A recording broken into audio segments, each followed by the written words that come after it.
শনিবার বিরসা মুন্ডার ১৫০তম জন্মবার্ষিকী পালন করা হয়। এই উপলক্ষে আগরতলা শহরে একটি বর্ণাঢ্য র্যালি সংগঠিত করা হয়। মুখ্যমন্ত্রী ডক্টর মানিক সাহা র্যালির আনুষ্ঠানিক সূচনা করেন। র্যালিটি আগরতলা শহরের উমাকান্ত মাঠ থেকে শুরু করে শহরের বিভিন্ন পথ পরিক্রমা করে। র্যালিতে মুখ্যমন্ত্রী ছাড়া উপস্থিত ছিলেন উপজাতি কল্যাণ দপ্তরের মন্ত্রী বিকাশ দেববর্মা সহ অন্যান্যরা। শনিবার আগরতলা শহরে বিরসা মুন্ডার ১৫০তম জন্মজয়ন্তী উপলক্ষে সুসজ্জিত র্যালি সংগঠিত করা হয়।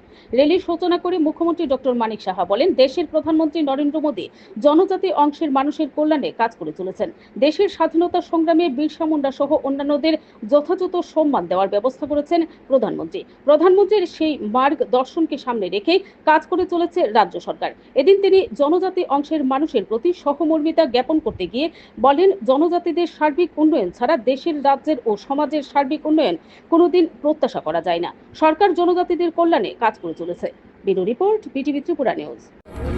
মাননীয় প্রধানমন্ত্রীজি, আপনারা সবাই জানেন যে এতদিন যাকে কোনোদিন সম্মান জানাননি, আজকে মাননীয় প্রধানমন্ত্রীজি ওনার নেতৃত্বে যেভাবে দেশকে সামনের দিকে এগিয়ে নিয়ে যাচ্ছেন এবং উনি সবসময় বলছেন সবকা সাথ সবকা বিকাশ, বিশ্বাস আর তার প্রয়াস, সেটাকে সামনে রেখে আজকে জনজাতিদের তাদের সম্মান জানানোর জন্য, যারা দেশকে স্বাধীনতার জন্য তাদের যে অবদান এবং ভগবান বিরসা মুন্ডাকে সম্মান জানানোর যে ওনার 150 বছর যে জন্মজয়ন্তী উপলক্ষে যে ঘোষণা, সেটা আগে কোনো প্রধানমন্ত্রীজিকে আমরা দেখিনি।